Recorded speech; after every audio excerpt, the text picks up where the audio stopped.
اللهم صل وسلم وبارك على سيدنا محمد صلى الله عليه وسلم. تعالوا نعمل أكلة كده سريعة، مش هتاخد في ايدينا بالظبط 5 دقايق أو 10 دقايق بالكتير. هي مش هتاخد في ايدينا وقت، بس بسبب التصوير هتاخد معانا ال10 دقايق، تمام؟ بس هي بتاخد نصهم. طبعا معانا طماطمتين قطعناهم مكعبات صغننين، ونص قرن شطة أحمر عشان الشطة دي سبايسي مولعة جدا النار، لو عندك أطفال بلاش يعني. مكانش عندي فلفل أخضر فأنا بدلتها بنص قرن أحمر. ومعانا بصلاية كده حلوة كبيرة كده وفرمتها. تمام، مش هكتر انا فيها طماطم ولا بصل ولا الكلام ده كله. معانا حوالي السجق. معانا حوالي نص كيلو كده سجق بلدي. الكيلو كان ب80 جنيه، جبت نص كيلو ب40 جنيه. انا كنت قايله لكم في فيديو المشتريات بتاع اللي فات يعني. هنقطعه كله كده تقطيع عشوائي كبير، يعني قطعه كبير بلاش صغنون عشان ما يتفرفطش معانا. تمام. بس هو عامة السجق طعمه تحفة جميل جدا، يعني في ناس بره بيبيعوه ب150 وب200 وكمان بيكون خالطين عليه فلفل الوان ودهن والكلام ده كله. انا لما عملت السجق ده ما نزلش دهون على فكره، انا كنت مفكره ان هو هينزل دهون، عشان كده انا حطيت الطاسه دي تسخن وانزل فيها بالسجق، لقيتها ما سيحتش اي دهون خالص، فهنزل شويه زيت اهو، 3 4 معالق زيت كده عشان خاطر السجق يتشوح معانا، ياخد تشويحه كده. ويلا تعالوا بينا نعمل طبق طحينه كده جميل من اللي احنا عملناها مع بعض امبارح. يلا بسم الله. اللي وصل لحد هنا في قناتي ما ينساش يشترك في القناه، وعشان يوصلكم كل جديد، واكتبوا لي كومنت حلوه كده عشان كومنتاتكم بتفرحني وبتسعدني، واعملوا لي شير كتير. سمي بسم الله. حطينا كده حوالي 3 4 معالق طحينه من الخام اللي احنا عملناها، وحطينا عصرة ليمونة. تمام. وهنحط مية سخنة مش كتير، عشان انا مش حاطه طحينه كتير، انا حاطه 3 4 معالق بس. تمام، انا مش عامله طحينه كتير. هحط حبه ميه كده صغننين، حوالي ربع كوبايه بس كده، على ربع معلقه خل او معلقه خل، خليها معلقتين خل. وهنديها تقليبه حلوه كده محترمه بنت الناس، وننزل برشه، عارفه الرشه كده بطراطيف صوابعك الاتنين دول، كمون وملح وفلفل. وشكرا للتحية، وكلي احلى طحينة سمسم في حياتك. بجد بجد معندناش هنشتريها تاني خالص من برا، وداعا لغلا الاسعار. عايز تعملي عايزه تجيبي حاجه هاتيها. هاتي كميه، هتعملي منها هتطلعي كميه محترمه، وفي نفس الوقت هتشيلي الباقي وبفلوس مش كتير يعني. كده الطحينه هنرش بس الفلفل والكمون والملح وتبقى جاهزه معانا على عمايل. بجد بجد انا اول مره اعمل الطحينه معاكم، وطلعت وهم وخطيره جدا حرفيا يعني.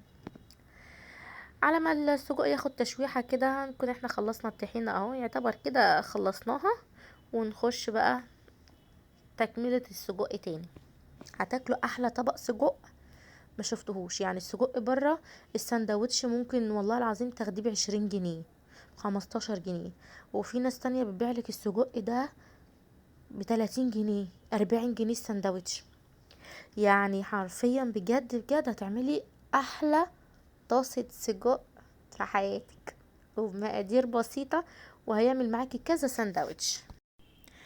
كده خلاص بالتمام والكمال. خلصنا ننتقل بقى على مرحلة السجق بعد ما خدت التشويحة التمام. هتشوفها دلوقتي اهي. هننزل بالبصلة،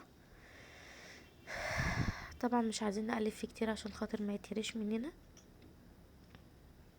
بصوا ما نزلش حاجه، دول شويه الزيت اللي احنا كنا حاطينهم. ما نزلوش اي دهون خالص، ما نزلوش ماده دهنيه، عشان هم اساسا مش مخلوط فيهم دهون تماما. تمام.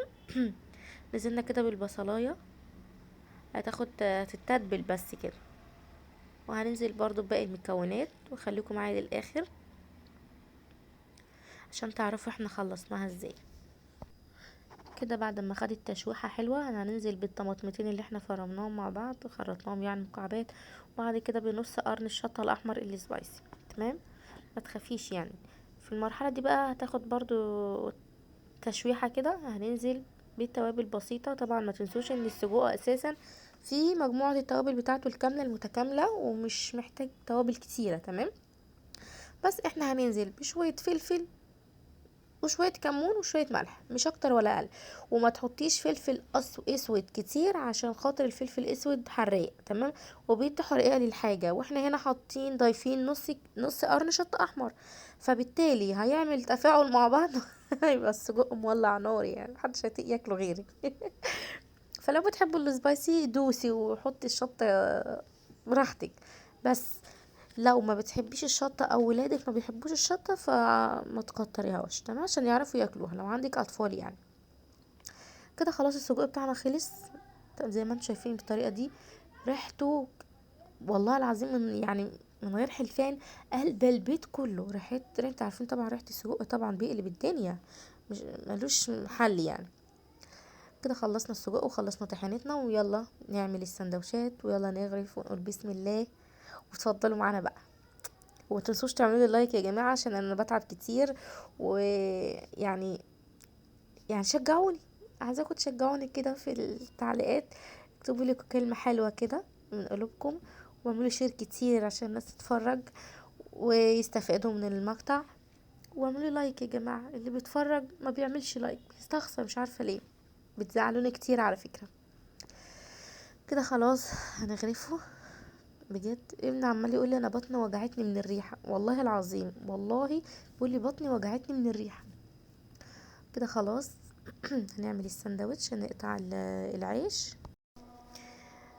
ايه رايكم؟ يلا بقى نقطع العيش بتاعنا الحلو. عيش كده شامي جاي من الفرن لسه طازه النهارده، ويستاهل السجق ده بقكم والله. الله اكبر الله اكبر، الله اكبر، رسول الله، اذان العشاء بتأذن. ادعوا كتير، ربنا يوفقنا ويوفق الجميع يا رب العالمين. كده قسمنا الرغيف نصين ودخلناه في قلب بعضه، عشان طبعا الرغيف لو حطينا في نص رغيف هيبوش من تحت، فانا دخلت الاتنين في بعض. ونحط بقى معلقتين طحينه كده من اللي احنا عاملينها الجميله، تحفه تحفه تحفه.